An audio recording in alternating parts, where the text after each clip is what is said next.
আসসালামু আলাইকুম সপ্তম শ্রেণীর বন্ধুগণ। স্ক্রিনে তোমরা যে প্রশ্নটি দেখতে পাচ্ছ সেটি একটি স্কুলের শিল্প ও সংস্কৃতি বিষয়ক প্রশ্ন। তো আমরা এই প্রশ্নটি দেখে নিই। এখানে দেওয়া আছে টি সেট। তো প্রথমে আমরা কিন্তু এক কথায় উত্তর দাও।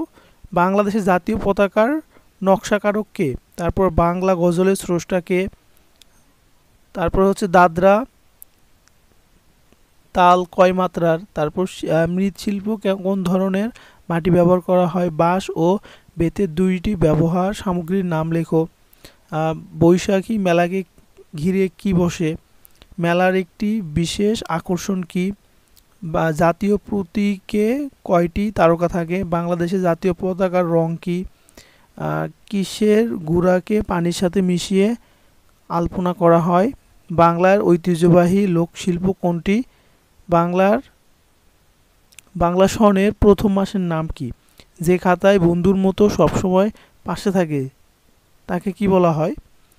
কোন জেলার জামদানি শাড়ি তৈরি করা হয়? কাজী নজরুল ইসলামের ডাকনাম কি ছিল?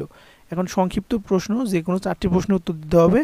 আমাদের দেশের ক্ষুদ্র নৃগোষ্ঠীর কয়েকটি উৎসবের নাম লেখো। তারপর শিল্পী কাকে বলা হয়? নকশা কি? তাঁত শিল্প কি? তারপর কাজী নজরুল ইসলামের কাদের নিয়ে বেশি গান ও কবিতা লিখেছেন? তারপরে হচ্ছে নাম্বার বৈশাখী মেলার আয়োজন কখন করা হয়? 3 নাম্বার যে প্রশ্নটি তোমরা দেখতে পাচ্ছ, এখানে একটি ছবি দেওয়া আছে, একটি না দুইটি ছবি দেওয়া আছে। এই দুইটি ছবির উপর নির্ভর করে তোমাদের নিজের ভাষায় লিখতে হবে। তারপর 4 নাম্বার হচ্ছে যে কোনো দুইটি প্রশ্নের উত্তর দিতে হবে, এটা রচনামূলক প্রশ্ন। মুক্তিযুদ্ধের শিল্পী সমাজের ভূমিকা কী ছিল সেটা বর্ণনা করতে হবে। বৈশাখী মেলা সম্পর্কে আলোচনা করো। মাটির শিল্প কেন আমাদের ঐতিহ্য ও গৌরবের বিষয়? বাঁশ ও বেত শিল্পকে বাংলাদেশের নিজস্ব সংস্কৃতি শিল্পের প্রতীক বলা হয় কেন? বর্ণনা করো।